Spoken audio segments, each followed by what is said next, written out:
jërë ngeen jëf yéen ñi safoo site internet bi di Buzz Actu 221 nuyu nañ leen bu baax jaajëfal leen ci kóolu tege sopp bi ak topp bi nga xamante ne rek yi nag ñu koy topp bu leen fàttee abonné di bës cloche de notification yi ngir mën a am yeneen i info jaajëfal nañu leen bu baax ci ànd bi ak topp bi nga xamante ne rek nañu koy topp saa su ne ci seen chaîne bi di Buzz Actu 221 li gën a fës ci bopp xabaar yi nag dañ koy door rek marché oto yi nga xamante ne rek moom lañu war a def wala sax jëgleel ko député yi foofa ci pencum ndaw réew ma li ci Bassirou Fofana daal di wax ci kanamu enquêteurs yi moom journaliste chroniqueur bi di Bassirou Fofana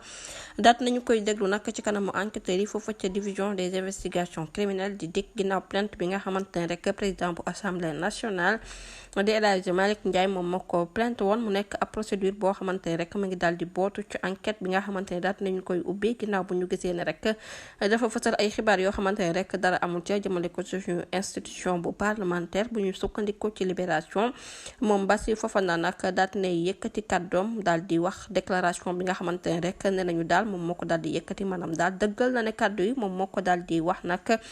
ci lu ñeel ki nga xamante ne rek moom la ñu war a jox boobu les marchés publics mu nekk mbir moo xamante ne rek dafa ñeel woto yi nga xamante ne rek war nañ ko séddale ñii di député yi ci kanamu enquêteurs yi nag ba tey bu ñu sukkandikoo ci même source bi daal nay expliqué ne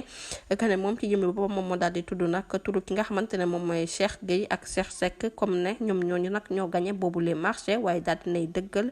que ne nag ci intervention bi nga xamante ne doon na ko def daal di nay xam ne ci xibaar yi nga xamante ne rek jotoon na ko wax ba xam nag yëf yi dëgg la waaw wala déet maanaam daal waxoon na ne yëf yi nag bu fekkee ne rek dëgg la waaye nag daal di nay wax tamit ne pare na pour rectifier bu fekkee ne rek xibaar bu nu mel dara amul ca mu nekk kat yoo xamante ne rek ne na daal wax na ko ginnaaw déclaration bi nga xamante ne rek jot na ko ci nag nu ne daal jot ab xibaar boo xamante ne rek ne nañu yëf yi nag dafa daal di am ab jeexi jaaxa ci ki nga xamante ne moom moo gañe boobu les marché ne bu fekkoon na nag xibaar bu nu mel nag nekkul woon dëgg konoon moom ci jëmmi boppam rek dina ñëwaat daal di wax ne kat yi nga xamante ne yëkkati na ko nag dara amul ca ginnaaw bu ñu ko laajee ci lu ñeel yooyu les kaddu nga xamante ne rek yëkkati woon na ko mu ñeel appel d'offre bi nga xamante ne dafa restreint moom Bassirou Fofana daat ne exposé wax compréhension bi nga xamante ne rek am na ko ci procédure bi nga xamante ne jot na wuute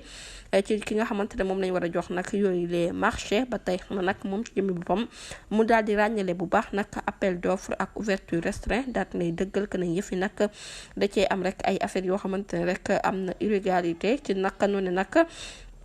ci la daal di rek ciblé ki nga xamante ne rek moom lañ jot ne rek am na marque spécifique ci wàllum oto moo waral nag moom si jëmee boppam rek mu daal di wax yi fi waaye daal ginnaaw bu mu ko yëkkatee yooyu le kàddu mel na ne rek jékki-jàkk daal dinay am ci yooyu le marché public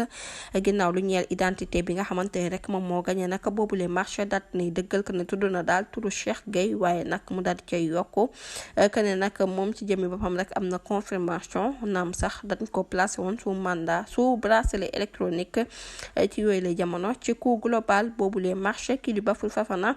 daat ne yëkkati ay kàddoom wax ne nag lu toll ci 8 milliards de francs CFA bu ñu sukkandikoon nag ci ay kàddoom dafa daal di njort woon ne nag yooyu lee koppar mi nga jugee ko ci ndàmpaay mensuel bi député yi mu nekk mbir moo xamante ne rek ci durée bu législature la waaye njëg bi nga xamante ne moom la oto bu nekk di jar moom nag daat nay wax ne rek yooyu lee kàddu